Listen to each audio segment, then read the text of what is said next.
Salam dəyərli müəllimlər, xoş gördük hər birinizi. İbtidai sertifikasiyaya hazırlaşan müəllimlərimizə dəstək məqsədi ilə Azərbaycan dilindən növbəti qəbul tipli sınağın izahını təqdim edirəm. İzaha keçməmişdən əvvəl nəzərinizə çatdırım ki, əgər siz də ibtidai sertifikasiyaya hazırlaşırsınızsa, ibtidai sinif müəllimləri üçün açılmış yeni onlayn ödənişli sınaq qrupumuza qoşula bilərsiniz. Qeyd edim ki, artıq sınaq qrupu ilə biz dünəndən sınaqlara başlamışıq. Siz bu qrupa qoşulmaqla hər gün qəbul tipli 25 sınaq, eyni zamanda qarşınıza çıxa bilən bütün mövzuların izahı, ən əsası da ibtidai sertifikasiyada sizə düşə biləcək bütün sual nümunələri ilə tanış olacaqsınız. Əgər siz də mətn sualları, qəbul tipli suallar, dərs izahları, PDF-lər, sınaqlar, bir sözlə imtahanda sizə lazım olacaq hər bir məqamı bizimlə bərabər öyrənmək istəyirsinizsə, sınaq qruplarımıza qeydiyyatdan keçə bilərsiniz. Bunun üçün 050 505 1246 nömrəsini WhatsApp-na yazaraq qeydiyyatdan keçib və yaxud da ki, sınaq qrupu haqqında ətraflı məlumat ala bilərsiniz. İndi isə gəlin birinci sualın izahına baxaq. Birinci sual belədir. Hansı variantda vergülün işlənməsi doğrudur? Təbii ki, vergül deyəndə bizim ağlımıza ilk nə gəlir? O və bu əvəzlikləri gəlir. Qeyd edim ki, müəllimlər, o və bu əvəzlikləri ilk növbədə hansı sualına cavab verərsə, o zaman onun üzərindən xətt çəkirik. Yəni, əgər hansısa bir variantda o-ya, bu-ya hansı sualını verə biliriksə, avtomatik variantlardan onları çıxmalıyıq. Çünki yadda saxlamaq lazımdır ki, o işarə əvəzliyi olarkən özündən sonra heç vaxtı vergül qoyulmayacaq. Yəni, daha aydın izah edim. Əgər o əvəzliyi hansı sualına cavab verərsə, özündən sonra heç vaxt vergül qoyulmur. Bu əvəzliyinin də bir dənə adı var. İşarə əvəzliyidir. Əgər bu əvəzliyi də sifəti əvəz edib hansı sualına cavab verərsə, yenə vergül qoyulmayacaq. Qısası, ilk növbədə variantlardan o-bu əvəzliklərindən hansısa, hansı sualına cavab verirsə, onu çıxmalıyıq. Bu kitab maraqlıdır. Hansı kitab? Bu kitab. Bax, gördünüzmü? Burada bu hansı sualına cavab verdiyinə görə biz heç ondan sonra gələn sözə fikir vermədik. Çünki bizim üçün maraqlı deyil. Biz demişdik axı, əgər o ilə bu sifəti əvəz edərsə, özündən sonra vergül qoyulmaz. Keçək B variantına. O da gəldi. O burada şəxs əvəzliyidir. Biz hardan bildik? O əvəzliyi əgər ismin sualına cavab verərsə, olur şəxs əvəzliyi, sifətin sualına cavab verərsə olur işarə əvəzliyi. İndi deyirəm ki, o da gəldi. Kim? O burada kim sualına cavab verdiyinə görə şəxs əvəzliyidir. Amma özündən sonra bağlayıcı gəldiyinə görə vergül qoyulmaz. O oxuyur. O burada şəxs əvəzliyidir. Özündən sonra feil gəldiyinə görə vergül qoyulmaz. Bu mənimdir. Bu burada işarə əvəzliyidir. İsmi əvəz edibdir, amma əvəzlikdən sonra əvəzlik gələndə vergül qoyulmaz. Ona görə D variantı da çıxacaq. Əgər desəydi ki, o, mən, sən, sabah gəzməyə gedəcəyik, burada görürsünüz o-dan sonra əvəzlik gəlibdir, amma yenə də vergül qoyulubdur. Ona görə ki, burada sadalama var. Amma əks təqdirdə sadalama olmasa, əvəzlikdən sonra əvəzlik gələndə vergül qoymaq olmaz. Ona görə D də çıxdı. Yerdə qalır, cavab olur E variantı. Bu bizimkidir. Sual veririk. Bu, nə bu? Nə sualına cavab verdi? İsmi əvəz elədi. Özündən sonra da isim gəlibdir. İsmi əvəz edib və özündən sonra isim gəlib. Ona görə vergül qoyula bilər. Cavab olur E variantı. Bizimki, mənimki, səninki, onunki bunlar isimdir. Yadda saxlayın. Sonra keçək ikinci suala. Sadə sözlər cərgəsini göstərin. Sadə söz odur ki, ya kökdən ibarət olsun, ya da kök qrammatik şəkilçidən ibarət olsun.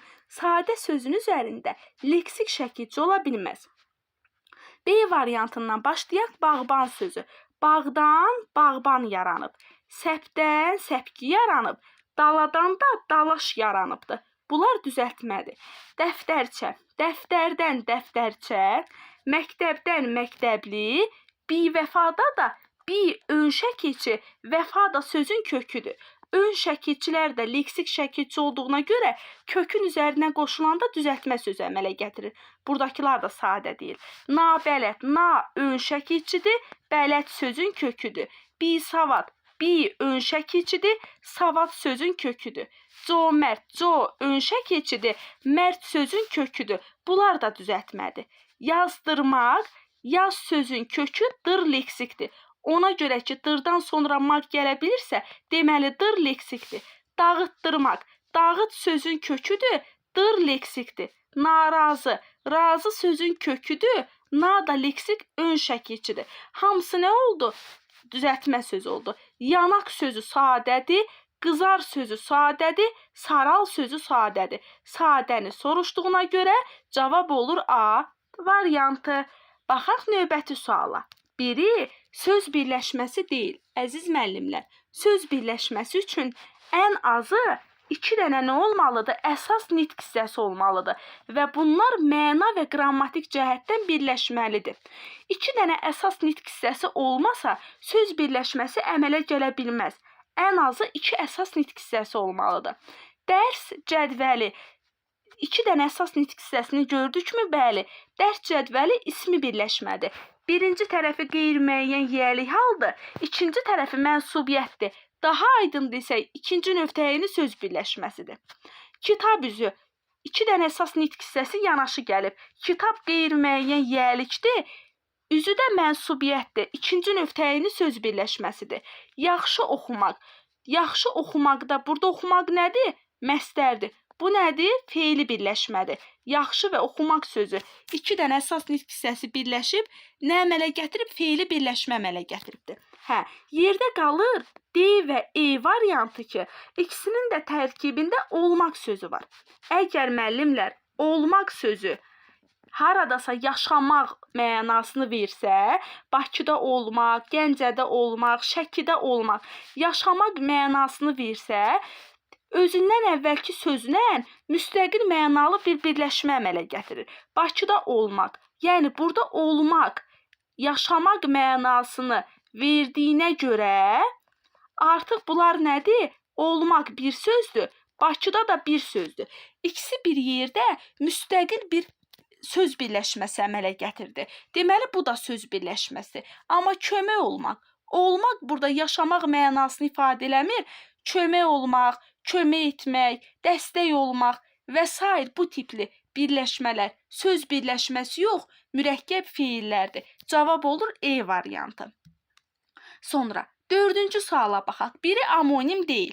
Qıyıq, qıyıq amonimdir. Məsələn, qıyıq iynə mənasında qıyıq, tutaq ki, deyir ki, onlar qıyıqla nə isə tikdilər bu mənada. Qıyıq bir iynə mənasında, bir də onun gözləri qıyıq idi. Qıyıq mənasında, yəni qıyıq gözlər mənasında. Deməli, qıyıq sözünü həm qıyıq iynəsi, həm də qıyıq göz kimi işlədə bilərik, olar. Qundaq, bir tüfəngin qundağı mənasında, tüfəngin ağac hissəsinə, bir də uşağı qundaqladılar. Uşaq qundaqdadır, yəni bələk mənasında olur. Əqrəb, bir saatın əqrəbi mənasında, bir də ki, əqrəb, həşarat mənasında.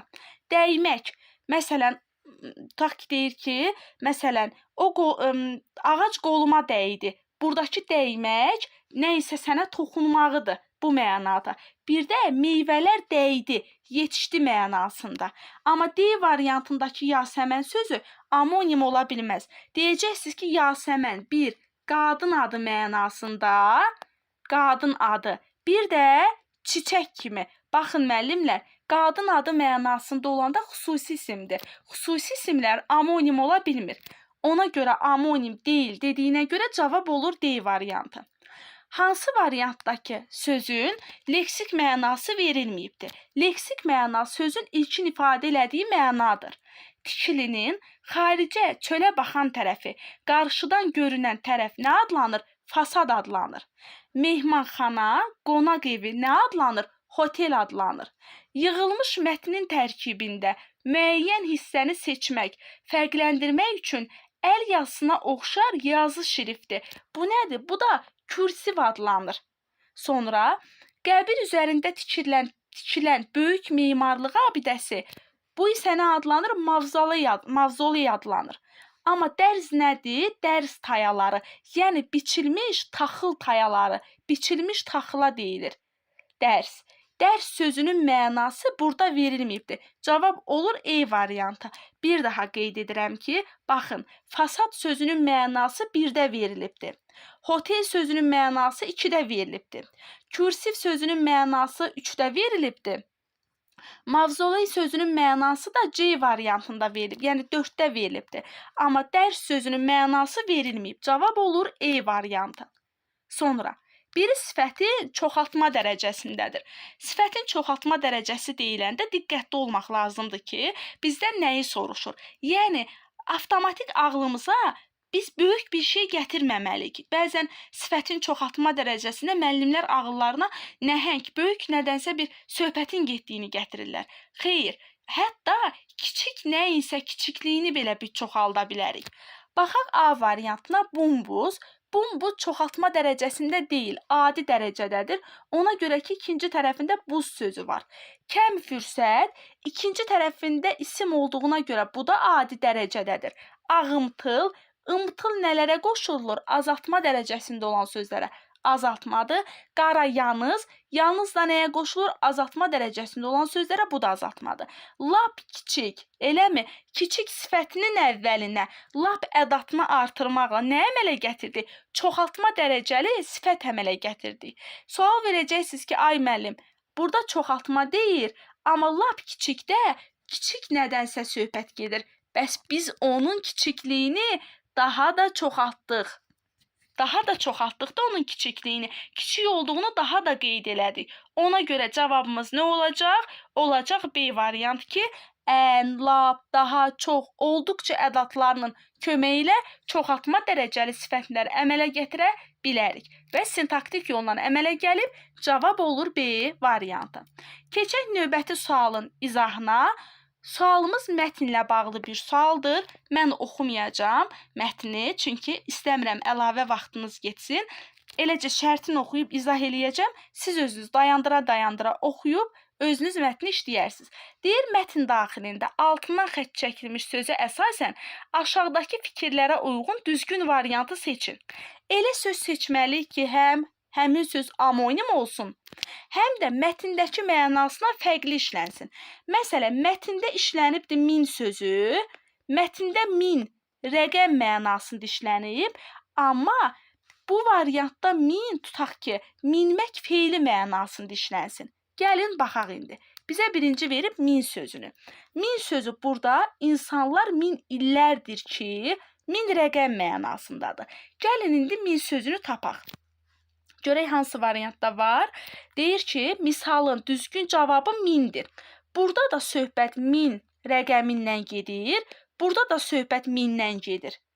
Götürə bilmərik. Bizə deyir ki, mətndəki mənadan fərqli olsun. Ona görə E variantı gedəcək.